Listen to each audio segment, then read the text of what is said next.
코스트코 고기 중에 가성비 좋은 고기를 하나 꼽자면 덩어리로 파는 소고기 부채살이 있습니다. 100g에 1,700원 정도밖에 하잖아. 가격이 정말 착합니다. 그리고 손질하기도 간단해서 이렇게 큰 덩어리로 사도 크게 문제가 안 됩니다. 그래서 오늘은 이렇게 도메 스타일의 소고기 부채살로 해먹기 딱 좋은 요리를 해보려고 합니다. 바로 프랑스식 고기 스프. 한국의 대표 메뉴 갈비찜이 있듯이 프랑스의 대표 메뉴로는 비프 부르기뇽이 있습니다. 중세시대에 인기가 없어서 버려지는 질긴 부위의 고기를 오랫동안 익혀서 부드럽게 만들어 먹어 소장농들이 많이 만들어 먹던 요리라고 합니다. 싸고 포만감을 채워주니 여러 사람이 먹을 수 있었기 때문이라고 하는데요. 예전에는 통으로 고기를 넣어서 요리를 했지만 시간이 지나고 요리 방법들이 계속 변형이 되면서 현재는 네모나게 썰은 고기를 사용하게 됐다고 하네요. 그래서 오늘은 바로 이 비프 부르기뇽을 만들어 보도록 하겠습니다. 일단은 소고기를 덩어리로 샀으니까 고기 손질부터 해보겠습니다. 진공팩을 뜯었는데 핏물이 좀 있어서 핏물은 이제 타올로 제거를 먼저 해줬습니다. 고기는 한 3분의 2 정도를 사용할 거고요. 고기 무게가 총 한 1.9kg가 돼가지고 3분의 2 정도 사용하면 1.5kg 정도 되는 것 같습니다. 위에 이렇게 질긴 근막부터 좀 제거를 해줬습니다. 중간중간 있는 지방들도 같이 좀 칼로 떼줬고요. 그리고 이렇게 절반을 잘라줬고요. 부채살이라 이렇게 중간에 힘줄이 보이네요. 가운데 힘줄이 있어서 스테이크로 구워 먹으면 좀 질긴 느낌이 있는데 이게 스튜에서는 정반대의 매력을 또 보여줍니다. 2에서 3cm 정도로 고기는 충분하게 두껍게 잘랐습니다.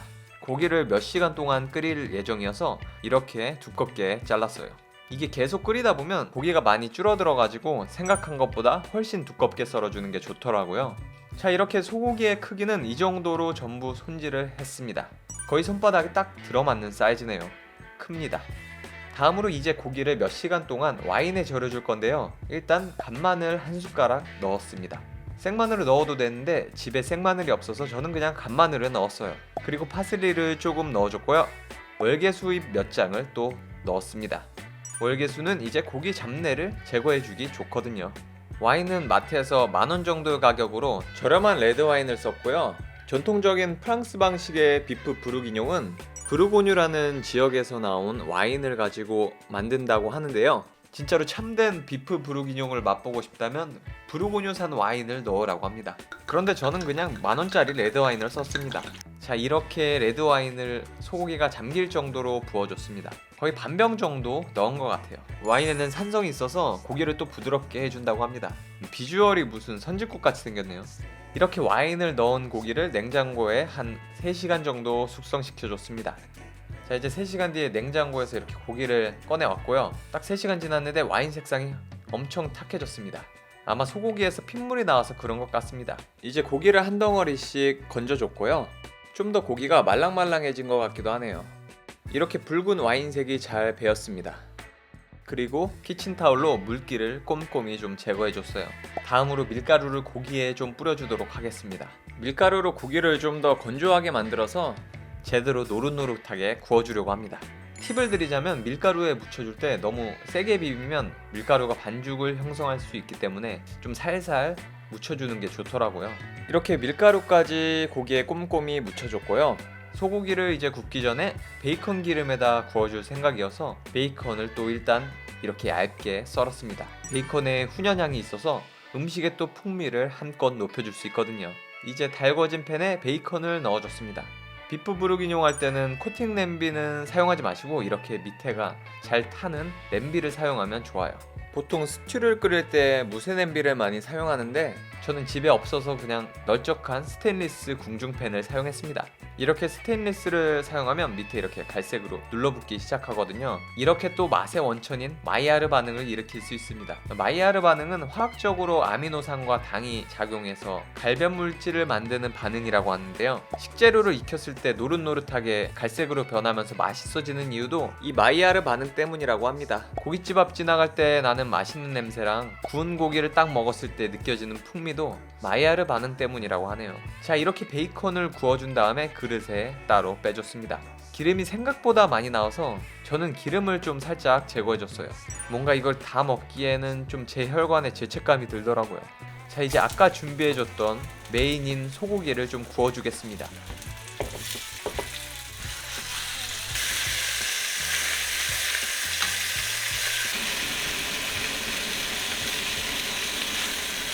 원래는 갈색으로 제대로 구워주려고 했는데 팬이 생각보다 빨리 타서 괜히 좀 더 굽다가 음식의 탄맛도 섞일 것 같아서 저는 이쯤에서 그냥 와인을 부어줬습니다. 그리고 다이스한 양파를 조금 넣어줬고요. 끓기 시작했을 때 한 입 먹어봤는데 쌉쌀하고 시큼해서 이게 과연 요리가 될까 생각이 들기도 하는데 이건 시간이 다 해결해 줄 겁니다. 그리고 아까 고기를 구우면서 밑에 갈색으로 눌러붙은 부분을 긁어주면 이게 또 국물에 섞여 들어갑니다. 그리고 이게 효과가 있는지는 모르겠지만 토치에 불을 좀 붙여서 알코올을 좀 날려줬습니다. 그리고 토마토 페이스트를 크게 한 숟가락 넣어줬습니다. 치약형으로 짜서 쓰는 페이스트인데 저는 예전에 온라인으로 이걸 구매했었는데 요새는 대형마트에서 팔고 있더라고요. 아무튼 이렇게 토마토 페이스트가 들어가면 감칠맛이 또한 좋아집니다. 그리고 소금을 이 정도 넣어줬어요. 어차피 마지막에 베이컨도 넣어줄 거라서 지금 짜게 간을 안 해도 되거든요. 그리고 다크 초콜릿을 한 개 넣어줬습니다. 다크 초콜릿을 이렇게 한 조각만 넣어도 깊고 담백한 맛이 극대화되거든요. 이렇게 한 30분 정도 끓여줬는데 이제 슬슬 당근을 넣어줘야 되겠습니다. 2시간 정도 끓일 예정이어서 당근 또한 이렇게 두껍게 썰어줬어요. 당근이 이제 또 요리가 끝나고 나면 기가 막히게 맛있어지기 때문에 좀 넉넉하게 많이 넣으면 좋거든요. 당근을 넣어주고 그 다음에 사골 육수를 하나 뜯어서 물 대신 섞었습니다. 일단 반 봉지 정도 넣고 시작했습니다. 중간중간 끓이면서 밑에 눌러붙지 않게 한 번씩 저어줬고요. 깔끔한 맛을 내기 위해 위에 기름찌꺼기가 올라오는 것도 숟가락으로 좀 빼줬어요. 국물이 많이 쫀 것 같으면 이렇게 사골 육수를 조금씩 넣어주면서 농도를 좀 맞춰줬어요.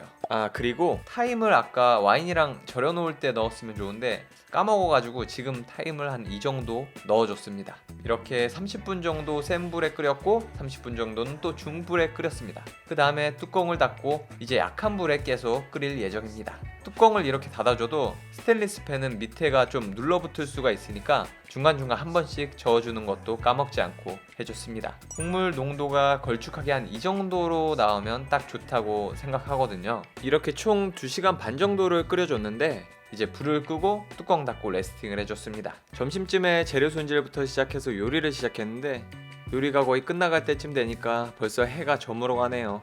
비프 브리기뇽은 정말 정성이 필요한 요리인 듯 합니다. 자, 이렇게 아주 맛있게 요리가 나왔습니다.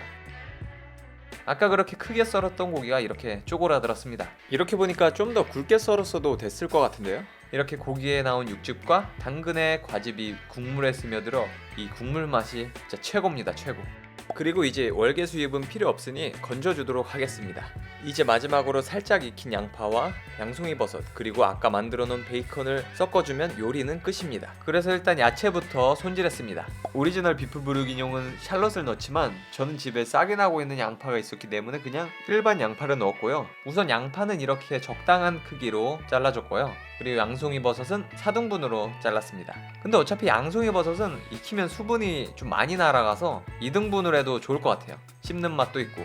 요새 양송이버섯이 너무 비싸더라고요. 근데 양송이버섯 100g이 부채살보다 더 비싸더라고요. 그래서 고기보다 비싼 이 양송이를 넣을까 말까 고민을 하다가 음식의 맛을 위해서 넣었습니다. 일단 달궈진 팬에 버터를 두르고 양파부터 익혔습니다. 양파가 이렇게 숨이 죽으면서 갈색으로 노릇노릇하게 익으면 이제 냄비에 넣어줬습니다. 다음으로 아까 미리 구워줬던 베이컨을 다시 한번 갈색이 될 때까지 볶아줬습니다. 베이컨 또한 냄비에 부어줬고요. 남은 베이컨 기름에 양송이버섯을 익혀줬습니다. 이렇게 양송이버섯의 수분이 좀 나오기 시작할 때쯤이면 양송이버섯도 이제 냄비에 부어주고 이렇게 살살 한번 버무려주면 드디어 요리 끝입니다.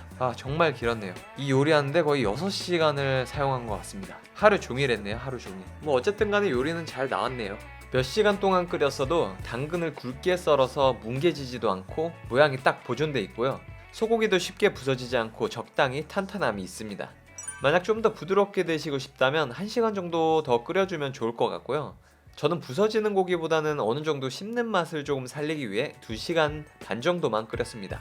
아까 이 부채살에 있는 힘줄이 스테이크로 구워 먹으면 질긴데 이렇게 오랜 시간 익혀 먹으면 쫄깃하니 오랫동안 끓인 스지를 먹는 듯한 느낌이 또 들거든요. 살코기 먹다가 이 힘줄 부분을 맛보면 쫀쫀하니 또 재밌는 맛을 줍니다.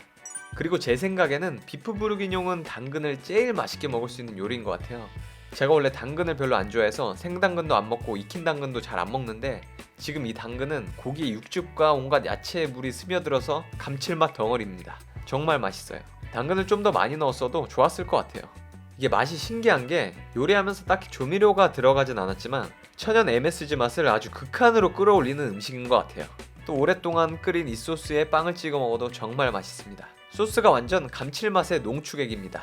비프 부르기뇽은 요리하는데 시간이 오래 걸리긴 하지만 가끔씩 또는 특별한 날, 발렌타인데이나 크리스마스에 사랑하는 사람들에게 해줘도 정말 좋은 요리인 것 같아요. 오래 걸린 만큼 요리를 다 완성하고 나서 성취감 같은 것도 있고요.